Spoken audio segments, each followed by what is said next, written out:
Kasih karunia dan damai sejahtera dari Tuhan Allah Bapa kita dan dari anaknya Yesus Kristus menyertai kamu. Amin. Shalom, selamat pagi saudaraku. Firman Tuhan hari ini yang memberangkatkan kita melakukan aktivitas, saya akan bacakan dari Yohanes 10 ayat 10. Demikian firman Tuhan. Pencuri datang hanya untuk mencuri dan membunuh dan membinasakan. Aku datang supaya mereka mempunyai hidup dan mempunyainya dalam segala kelimpahan. Demikianlah firman Tuhan. Yohanes 10 ayat 1 sampai dengan ayat 21 ini, Tuhan Yesus mengajar bahwa Dia adalah gembala yang baik. Di luar Dia adalah para pencuri. Tuhan Yesus mengatakan bahwa seorang gembala yang baik itu adalah menyerahkan nyawanya, memberikan hidupnya, supaya umat gembalaan, domba-domba yang digembalakannya, diubah, ditransformasi untuk arah hidup yang lebih baik. Supaya mereka bahkan memiliki kehidupan itu secara berkelimpahan. Tuhan Yesus menegaskan dimulai ayat 1 dikatakan demikian. Aku berkata kepadamu, sesungguhnya siapa yang masuk ke dalam kandang domba dengan tidak melalui pintu, tetapi dengan memanjat tembok, ia adalah seorang pencuri dan seorang perampok. Di ayat 2, tetapi siapa yang masuk melalui pintu, ia adalah gembala domba. Siapakah pintu itu? Tuhan Yesus menegaskan di ayat 7. Maka kata Yesus sekali lagi, aku berkata kepadamu, sesungguhnya akulah pintu ke domba-domba itu.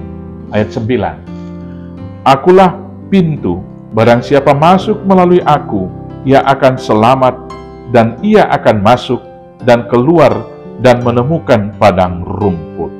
Dan ditegaskan di ayat 11 demikian. Akulah gembala yang baik. Gembala yang baik memberikan nyawanya bagi domba-dombanya. Berbeda dengan itu, pencuri di ayat 12 dikatakan demikian.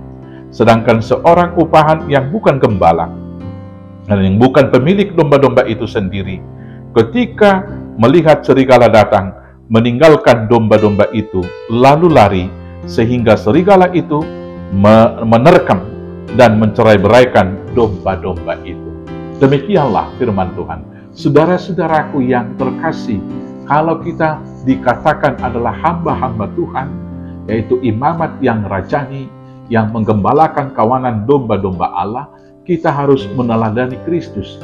Masuk melalui pintu itu berarti harus berpikir dan berbuat, bertindak seperti Kristus Yesus.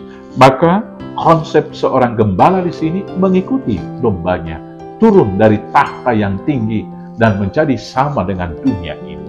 Dan kemudian dia mengenal dan mendengarkan domba-dombanya. Dan selanjutnya mendahulukan, yaitu kesejahteraan dari domba-dombanya itu daripada kepentingannya sendiri.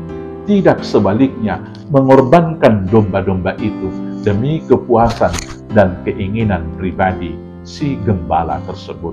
Kalau ada yang demikian, mengorbankan hidup dari kawanan dombanya hanya untuk kepuasan keinginan pribadinya, sesungguhnya dia bukan gembala, tetapi dia pencuri. Saudara-saudaraku, apakah kita sudah mengikut gembala yang baik? Maka kalau kita diberi kepercayaan, mari kita masuk melalui pintu, yaitu melalui Yesus Kristus, Tuhan Juru Selamat kita. Selamat menjadi gembala yang baik. Tuhan Yesus memberkati. Amin. Kita bersatu dalam doa. Terima kasih Bapa yang baik, karena Tuhan telah memilih kami untuk menggembalakan kawanan domba Allah. Di tengah jemaat yang kecil, yaitu keluarga kami, di tengah-tengah pekerjaan kami, di kantor, di perusahaan, bahkan di instansi yang kami pimpin, dan di tengah-tengah persekutuan di gereja juga. Maka mampukan, perlengkapi kami menjadi gembala-gembala yang baik, yang mengikut gembala yang agung, yaitu Kristus Yesus Tuhan Juru Selamat kami. Maka sekarang berkatkanlah kami melakukan tugas panggilan hidup tersebut hanya dalam nama Yesus Kristus, Tuhan Juru Selamat kami yang hidup. Amin. Selamat beraktivitas. Tuhan Yesus memberkati. Horas, horas, horas.